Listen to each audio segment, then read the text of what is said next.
जी बिल्कुल अलीपुर ਚੱਠਾ ਤੇ ਇਹਦੇ ਗਿਰਦੋ ਨਵਾਹ ਦਾ ਜਿੰਨਾ ਵੀ ਇਲਾਕਾ ਹੈ ਇਹਨੂੰ ਫਸਲਾਂ ਦੀ ਕਾਸ਼ਤਕਾਰੀ ਦੇ ਹਵਾਲੇ ਨਾਲ ਗ੍ਰੀਨ ਏਰੀਆ ਕਿਹਾ ਜਾਂਦਾ ਹੈ। ਇਹ ਬੜਾ ਖੂਬਸੂਰਤ ਇਲਾਕਾ ਹੈ ਤੇ ਬੜੀ ਜ਼ਰਖੇਜ਼ ਜ਼ਮੀਨ ਹੈ।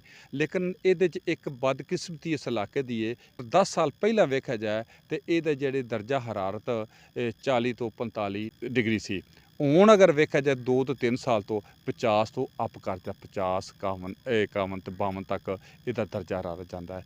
ਜਿਹਦੀ ਸਭ ਤੋਂ ਵੱਡੀ ਵਜ੍ਹਾ ਇਹ ਵੇ ਦਰਖਤਾਂ ਦੀ ਕਟਾਈ ਤਾਂ ਹੁੰਦੀ ਰਹੀ ਹੈ ਲੇਕਿਨ ਉਹਦੇ ਮੁਤਬਾਦਲ ਦਰਖਤ को नहीं लाया गया। 14 अगस्त के हवाले नाल हुकूमत ने 12 ऐलान किए झंडी मुल्क नूं सजाया जाएगा, झंडियां लाइया जाएंगे, झंडे लाए जाएंगे या मुल्क नूं पूरे मुल्क नूं दुल्हन की तरह सजाया जाएगा।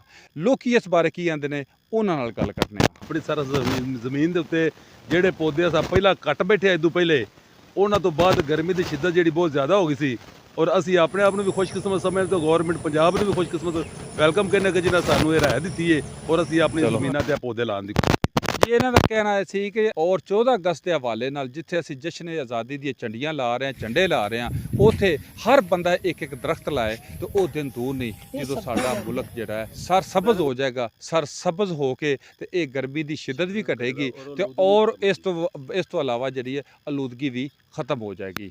ਜੀ।